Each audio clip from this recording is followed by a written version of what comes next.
Hello everybody and welcome to my YouTube channel, Art Classes My Way. Today I've decided to show you guys how I made the purple square stone for one of my earlier projects that I did, and this is just plain old polyclay. Now polyclay, when you're starting to work with it, it's a little bit rough to deal with, it's a little bit hard, but this is not clay whatsoever. This is pretty much like a big lump of plastic.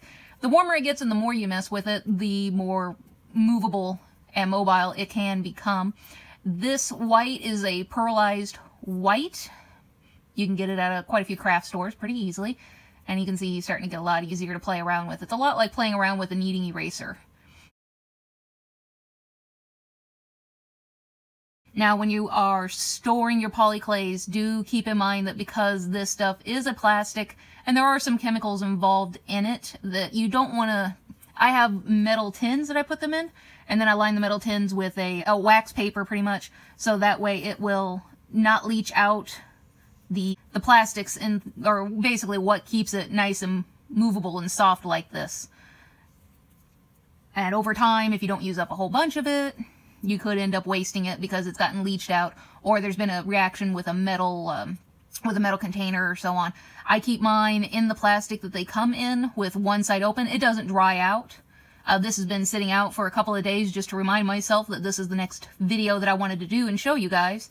And other than the fact that it's a bit cold in my house right now, and it just needs to be warmed up and played with a little bit before I get started with it. Now, what I was trying to do with the piece that you might have seen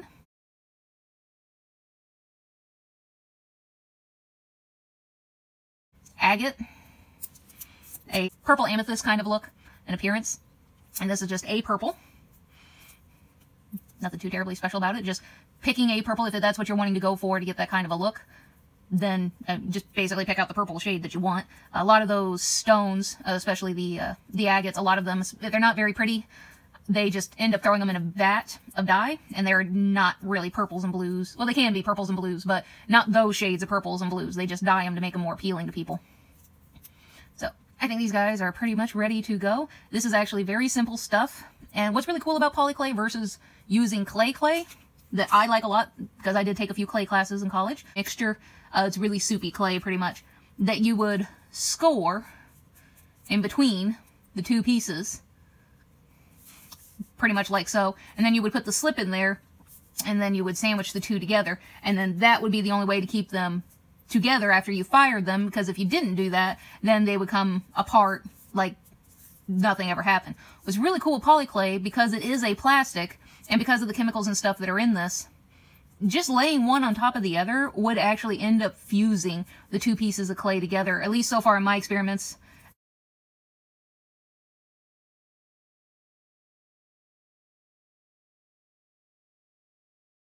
That I have been doing myself, and literally just taking these two pieces and maybe just giving it a light little mush that would not do anything to regular clay is really all this needs a lot of the time. So it's really cool stuff. It's like all the benefits of working with clay with none of the downsides. It's really, really neat stuff. So now I got these two and I'm going to mush them together here. And now to get that kind of streaky look, I'm going to fold, mush, and then I'm going to rip,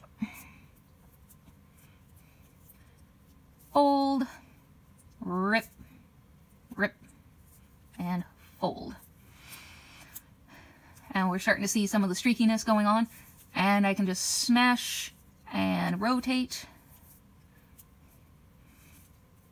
and just moving this around. Now the more you work it, the more these two colors are going to incorporate. We do want it a little bit streaky if we want it to look somewhat like stone. Like that side. That's pretty cool.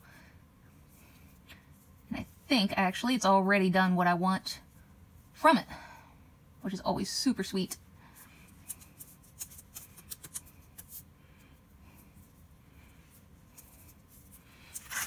Grab my bench block here and just kind of, because my bench block is nice and flat. Of course it is going to stick though. Gives me nice smooth sides, and what's really cool with polyclay as well, pretty much how you end up cutting it, and even afterwards if it's not exactly perfect the way you want it, how you end up cutting it, how you end up rolling it, and so on, it pretty much stays that way even when firing. So that's not something that you have to worry about so much with it. Just smush it a little bit more here.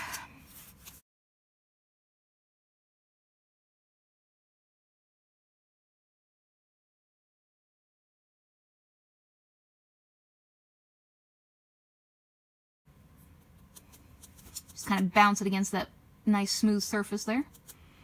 Now this stone, or focal piece, since it's not a real stone, obviously, my intentions with this one is to make it a lot smaller than my previous piece that I made for that video, or at least not nearly as thick.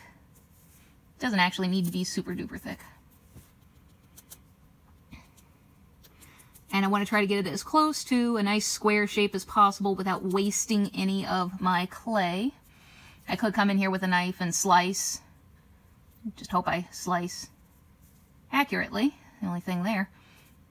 But even after I've fired this, one of the other cool things that I discovered, you're going to need several sandpapers, ranging from hard or a pretty rough grit to something super, super soft. And then once this has been fired in your oven, and I have a little countertop oven that I use, and another thing to keep in mind that I saw for a lot of warnings from a lot of people when I was learning how to mess around with this stuff, is that this does give off fumes, kind of like a residue, when this plastic gets really hot. And what you end up putting this on, you can put down a piece of wax paper, that'll help out a little bit, but it does turn into like a vaporous cloud inside of your oven, but be it a regular oven or, you know, countertop oven. So what I use for when this is actually in the oven is something that I only use with polyclay. Just, you know, to be on the safe side. There's no reason to not do it that way. And if I have to make something bigger in the oven, then I have a special cookie sheet. It's a really old cookie sheet that you really don't want to use for cookies anymore. I use that for this kind of thing as well. Come here. And I'm just going to keep on shaping this just a little bit more.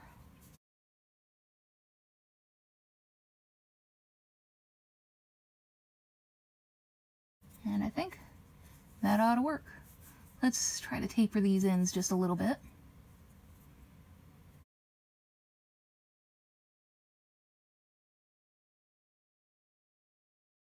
One more time underneath.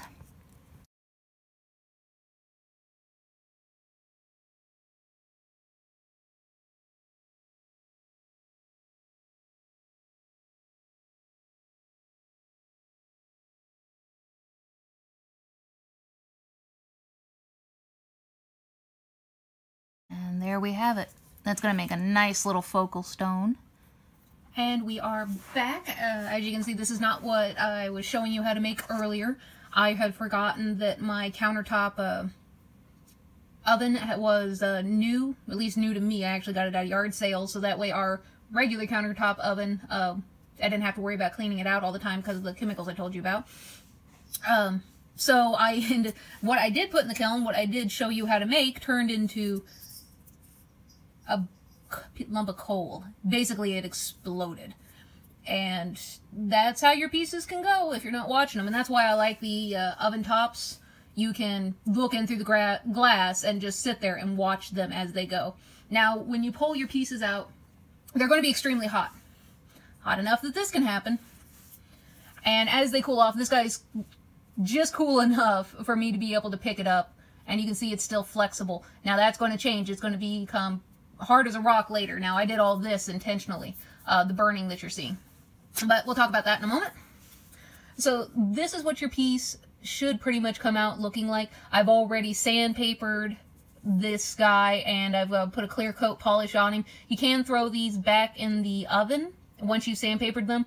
It's still going to have a bit of a textured finish, so if you're wanting closer to a more mirror-like finish, pretty much that's where I pull out a clear finish coat or fingernail polish and give that a little coat. And there's a good deal of depth in the color it's kind of hard to show on the camera, where you can see that pearl essence in there and the purples getting darker and lighter. It's a pretty thing. And I did see that my kiln box, or my oven top box, it doesn't exactly heat evenly, so I'm going to have to learn, and basically I'm going to have to cover the whole thing in little squares, and then find out where all the hot spots are, and try to avoid them or use them to my advantage. But I saw that kind of slight amber there, and then this guy, he obviously got too hot. But there's something about the depth and the richness there. Let's see if I can't, even though it is pretty, it's a little bit black on this side here. But overall, I still find that to be quite gorgeous. And that could be entirely just me. But I feel that this is a beautiful piece, and I'm actually still going to use it. Haha! Just because of the depth of the richness, and the browns with the purples, and how deep that pearlescence makes it feel. Now, these guys are a couple of beads. You can do them as well, and that's one of the wonderful things about polyclay. You can just go ahead and stab it. That hole's not going to shrink. It's going to stay exactly the same size as you put it in there. And when you mess with real clay, that doesn't happen. As soon as all the water evaporates out of the clay, it shrinks overall. The whole body of the piece will shrink. It's one of the reasons why you have to keep clay. You got to try to basically make it uniformly dry out higher. That doesn't happen with polyclay. So anybody have a T out there in your name? That purely accident, how that happened. Feels like a superhero whoosh with a foxtail on it. But yeah, so you can put a hole through there. And when you get better at making little balls than I am, I was just using up the little bit that I had left over from what I was making. And I just put a hole in it, threw it in there, and I'm going to experiment with this. I might throw it in a tumbler, rock tumbler, polishing tumbler, to see what happens. The world is all about experimentation. So, but that is a nice little hole that if I wanted to, what I could do is I could use it as an actual bead for a wire weaving project as well. Or, well, it's kind of big for a bead, but still. It could be used as a focal point of some sort. Same with this guy. Pretty much I just mixed that white and that purple a little bit better. I still got it a little bit streaky, but you can see how it could be something subtle, or it could be something with a great deal of contrast. You know, it just depends on how much you want to mix it. And how much you want to set your house on fire. It's insanely light. You would not figure. It's kind of weird. Now this guy, I tried to do a controlled burn to kind of get a better, more uniform version of that. And I'm actually pretty in love with that. I love the depth and the richness of this. And he's nowhere near as bendable now as he was before. And before I put him in there to try to do the controlled burn, I already gone in and I fired him. Now I really can't give you temperatures, again, because depending on the clay that you buy, the brand you buy, the brands, and sometimes even the brand, within one brand, special effects polyclay, like this pearlescence, could be fired differently than just the straight purple.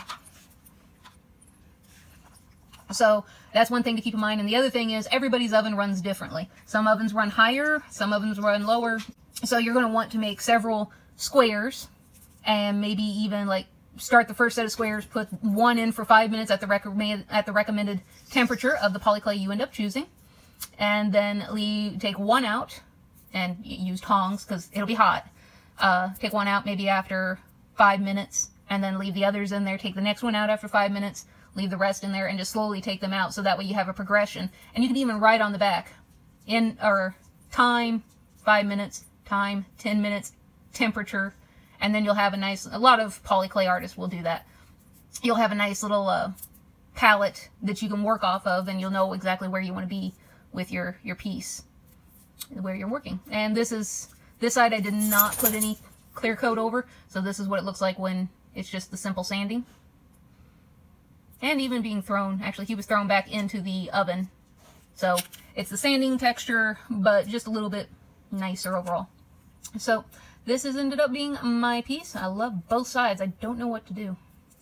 I think they're both cool. So that is my little beginner's demo on polyclay. I do hope you guys enjoyed it. You can do all kinds of things with polyclay. It's a very easy thing to get into, and it's a lot cheaper than going out and buying a whole bunch of stones. There is also, and do let me know if you want to learn it, there's a technique also for making your own turquoise out of polyclay, and it's so cool. It is beyond cool. So if that's something you guys would be interested in, let me know. Leave it down in the comments section. Also, leave me any questions you have down in the comments section. I also have a a Patreon if you'd like to help support my channel. That would be awesome of you as well, even if it's only $1 a month. And that, I mean, I can't ask for more. That's amazingly awesome of you. And I hope you had fun with this video, and I hope you have a great day. And thanks for coming and hanging out. Bye!